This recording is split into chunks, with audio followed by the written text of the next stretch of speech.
19 let nazaj je Hyundai predstavil svoj prvi Santa Fe. 19 let, pa se mi zdi kot včeraj. Tole je zdaj že četrta generacija in če primerjate obliko tistega prvega in tega, je kar razlika, ne no?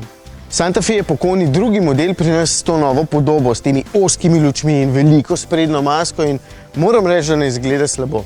Tudi precej opazen je avto, kar v bistvu tudi ni slabo. Sploh, ker mora upravičiti še višjo ceno. Praktično vsi avtomobili se dražijo, ne vem, imamo kupci vedno več denarja, čeprav moje žepi so ves čas enako polni oziroma prazni.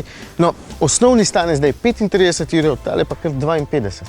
To je dražje recimo od Škode Kodiaq, s katero se bo pri nas sigurno boril za svoje kupce, še vedno pa ceneje od prestižnih velikih SUV-jev, ki jim tudi malo skače v zelje. Kaj me čudno gledate? Poglejte te šive, a niso prestižni? Vseeno, počutje tukaj znotraj je dobro. Ja, je še vedno kar nekaj plastike, ampak se zdi kvalitetna na otip, sploh pa je odlična izdelava. Nikjer nič ne škripa, kar celo za dvakrat dražje avtomobile pogosto ne velja. Ogromno je prostora, veliko je uporabnih odlagališč, samo ne izgleda, kako bi rekel, drago. Vem zakaj ne. Ta zaslon bi moral biti do roba, da bi bil res velik, potem bi bilo pa to. Ima pa čisto pravi projekcijski zaslon tam spredaj, mislim, da ga v Hyundaiu vidim prvič in to je seveda zakon. Nočete nič manj kot to.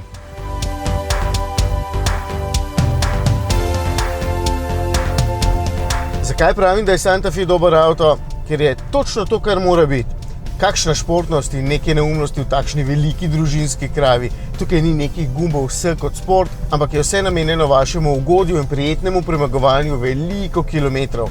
Že sedi se tako, po ameriško vidi se, da je avto velik in zato ni ustvarjen za preizkušanje želodcev vaših otrok, ki jih vse lahko namestite tam zadaj v to veliko kabino. Zadnja klop je pomična, sedeži so dobro odmerjeni, na njih je veliko prostora, čeprav vseeno manj, kot sem pričakoval glede na dolžino avtomobila. Po novem ni več dveh dolžin pri Santa Feju, ampak si lahko tudi tukaj zaželite 7 sedežev. Tale jih ima 5, tako da je zdaj prtljažnik že v osnovi velik 625 litrov. In naslonjala se potem skupaj s sedali tako lepo zložijo, da nastane ravna površina. Kar praktična družinska zadeva je tole. Če kdo misli, da je slabost, ker ima samo en motor v ponudbi, naj kar misli. V praksi bi itak vsi kupili točno tega, tako da je vseeno. 2,2 litrski turbodizel ima okroglih 147 kW, to je točno 200 konjev, pa 440 Nm navora. Zato v bistvu čisto zadovoljivo vleče tole gmoto, ki prazna tehta skoraj 2 toni in 100. Ja, pravim zadovoljivo, ker točno tako je. Ne pričakujte sunkov v hrbet pri pospeševanju, do 100 recimo rabi 10 sekund in včasih se zahtevnim voznikom zdi, da bi rabili še kakšnih 50 konjev za manj skrbi. Jaz pravim, brez skrbi, tudi končna hitrost je 205 km/h, torej dovolj. Poraba ni majhna, 8,5 litrov na našem testu.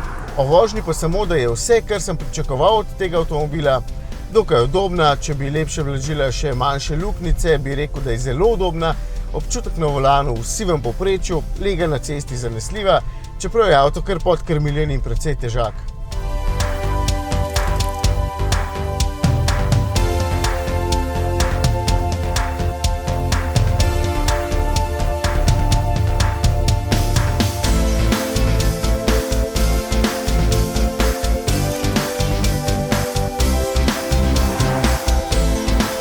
Ampak zaradi vsega tega je Santa Fe točno to, kar mora biti. Udoben in prostoren družinski avto, nič športen, čeprav s temi ozkimi lučmi spredaj in zadaj izgleda kar agresivno.